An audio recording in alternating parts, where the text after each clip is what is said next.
Arc-en-ciel.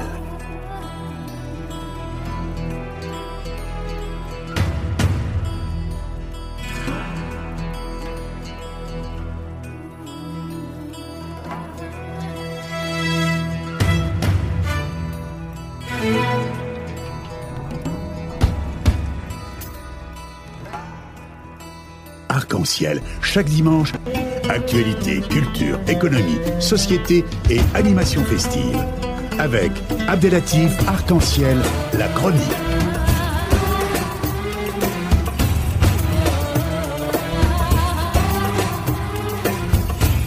Arc-en-ciel info.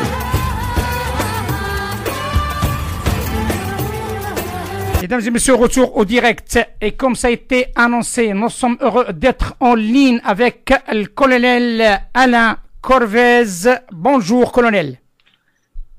Bonjour, monsieur Abdelaziz. Bonjour, colonel Alain Corvez. Et bienvenue dans l'émission Arc-en-ciel sur Radio Pluriel. Notre sujet de ce jour, c'est l'actualité internationale et notamment la situation au Moyen-Orient et cette augmentation d'escalade avec l'Iran et les États-Unis et ses alliés. Ma première question, si vous le permettez, colonel, est-ce que peut-on parler d'une surenchère ou bien une guerre de communication ou bien réellement il y a possibilité d'une guerre réelle qu'on la voit à l'horizon? Alors je crois qu'effectivement c'est avant tout une guerre de communication, une guerre de médias. La présence américaine au Moyen-Orient est déjà très importante avec des bases un peu partout dans la région et le déploiement actuel de forces militaires qui est annoncé à grands coups de médias divers n'est pas la réalité parce que la présence américaine est très forte et elle n'a pas sensiblement augmenté. L'Abraham Lincoln qui est en avion est toujours dans la mer Indien, dans la mer d'Oman.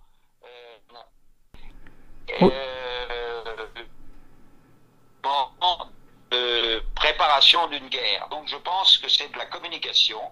Cette communication vient au départ, si vous voulez, c'est des renseignements soi-disant fournis aux États-Unis par le Mossad et l'Arabie Saoudite ou les Émirats Arabes Unis, renseignements qui accusaient l'Iran de préparer des attaques contre les intérêts américains au Moyen-Orient.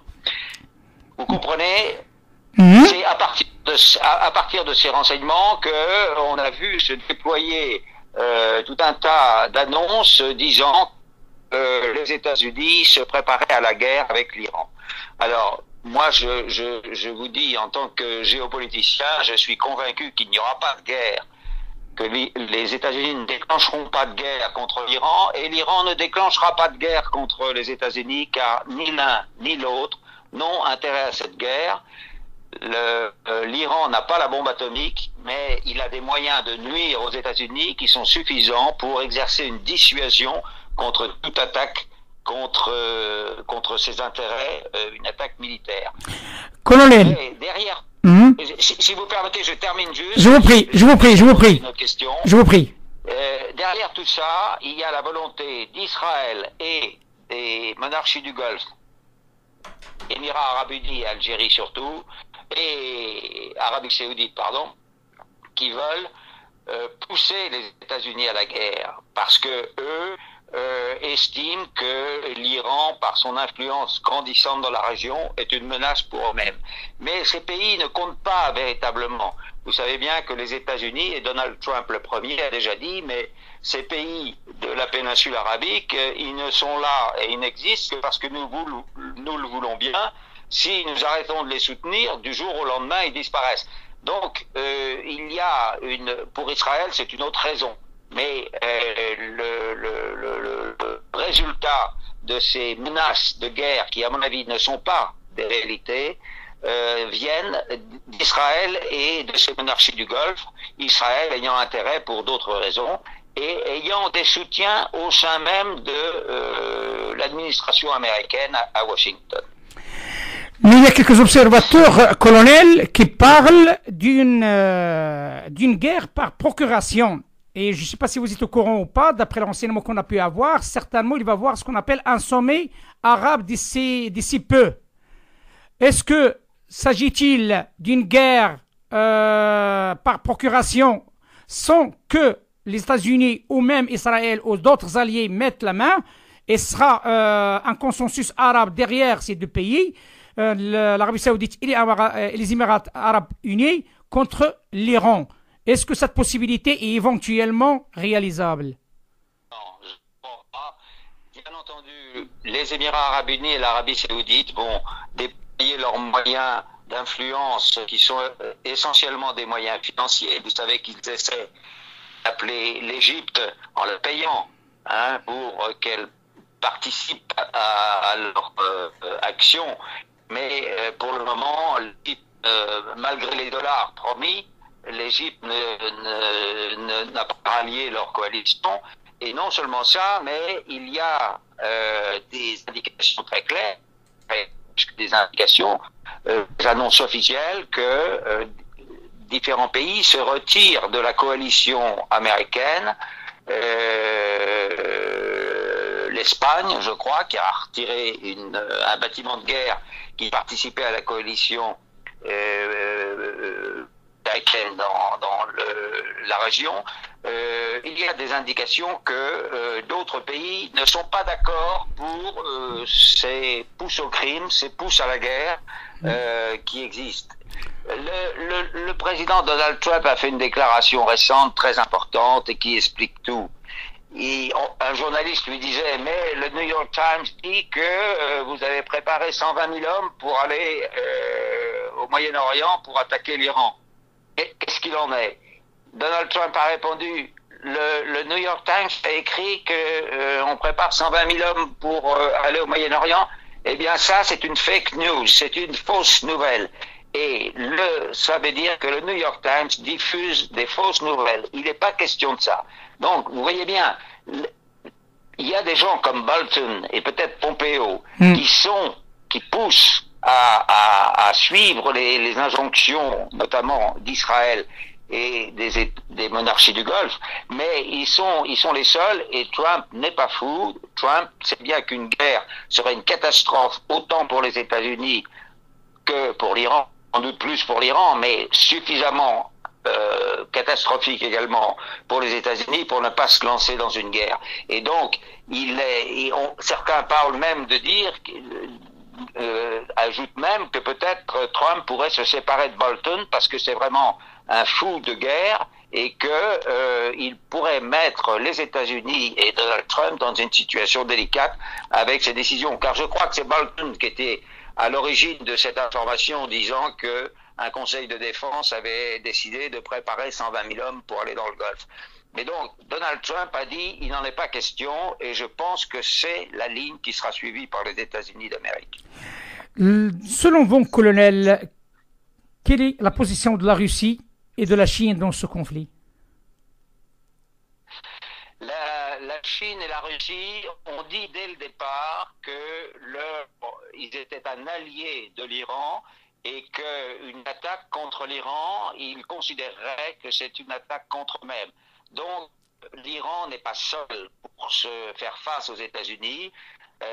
On a vu que l'Europe a des positions ambiguës souvent face aux Américains concernant l'affaire iranienne, mais les Russes et les Chinois, pour des raisons différentes,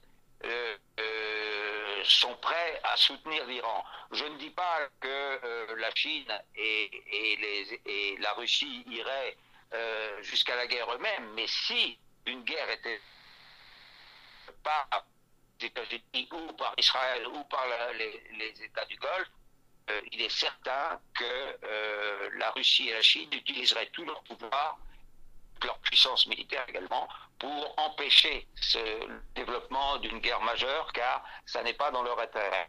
Alors je pense que Russie comme Chine sont des alliés forts et que les États du Golfe et Israël doivent le savoir. Bien entendu, et au sein de l'OTAN, il y a la Turquie, qui est un allié des Iraniens. Exactement. plus en plus un pays qui ne fait pas l'OTAN, qui ne fait plus confiance aux États-Unis, avec lequel il a des différences sur ses approvisionnements et son concept de défense turc. Et vis-à-vis d'Israël, la méfiance est de plus en plus de la part de la Turquie. Donc la Turquie est plutôt du côté du camp iranien que du camp américain, otanien et du camp d'Israël. Donc un soutien indirect, c'est son intérêt de soutenir l'Iran plutôt que de soutenir ceux qui veulent une opération militaire contre l'Iran. Colonel Alain Corvez, merci infiniment de cet éclairage, fort intéressant, surtout dans cette période trouble. Hein, donc tout le monde se pose la question guerre ou pas guerre. Bien sûr. Et surtout, on parle de Monsieur Lambda, et surtout, comme vous le savez, la guerre, on sait qu'elle commence, mais on ne sait pas quand va se terminer. Et la peur commence à s'installer. Est-ce que cette peur, selon vous, c'est une peur légitime et l'élite des pays européens doivent prendre au sérieux pour avoir une position commune dans ce conflit ou pas, en tenant compte de la position dernière allemande? Alors moi je pense qu'effectivement les pays européens, et parlons comme ça et ne disons pas l'Europe parce que vous savez bien qu'il n'y a pas d'unité politique européenne de Bruxelles, donc ce sont les pays européens entre eux qui doivent enfin comprendre que les États-Unis d'Amérique sont peut-être un allié, mais ils ne sont plus un ami, car toutes les mesures qu'ils prennent dans le domaine du commerce et même dans le domaine de la défense ne sont pas en faveur des pays qui constituent l'Union européenne. Donc l'Union européenne devrait rapidement, alors, compte tenu des dirigeants actuels des plus grands pays européens comme l'Allemagne, la France, l'Italie et d'autres, ils ne vont pas prendre une position radicalement opposée aux États-Unis, mais pourtant il faudrait enfin, comme le disait il y a quelque temps Dominique de Villepin, il faudra enfin que les Européens comprennent que les États-Unis ne sont plus leur allié, mais un concurrent, et notamment un concurrent commercial. Dans toute cette affaire, je pense que en géopolitique, c'est souvent le cas, il y a des montées de pression, montées de menaces, et on a peur de la guerre, et puis souvent l'abcès se crève, et il y a à ce moment-là une détente qui se produit un peu partout. J'espère que ça va être le cas, et ça pourrait même, à mon avis, être l'occasion pour le président Trump de montrer qu'il ne veut pas de la guerre et s'il renvoyait par exemple John Bolton, ce serait une preuve claire que lui est réaliste et qu'il veut enfin appliquer ce qu'il avait dit pendant sa campagne présidentielle, c'est-à-dire arrêter les guerres incessantes des États-Unis dans le monde et particulièrement au Moyen-Orient et revenir à des relations internationales plus sages et plus modérées. Donc, je dirais que cette montée des pressions dans le Golfe Persique pourrait amener les dirigeants à réaliser que la guerre n'est bonne pour personne et qu'il vaut mieux essayer de régler les conflits par la diplomatie, que c'est la seule façon réaliste et sage de régler les différends qu'il peut y avoir entre les grandes puissances dans le monde. Colonel Alain Corvez, merci infiniment de votre éclairage. Il faut bien préciser à notre auditoire que Monsieur Alain Corvez est conseiller en stratégie internationale. Je vous dis à très bientôt. Merci beaucoup de votre appel. Merci à vous, monsieur. À très bientôt. Au revoir. Au revoir. Arc-en-ciel.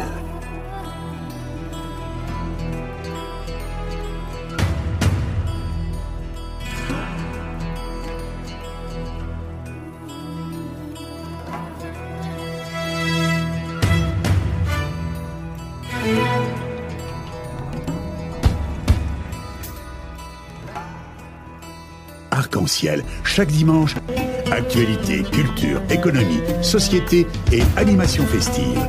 Avec Abdelatif Arc-en-ciel, la chronique.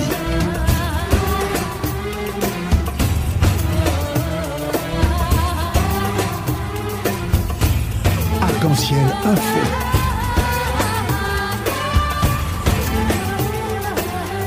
Arc-en-ciel, animation festive.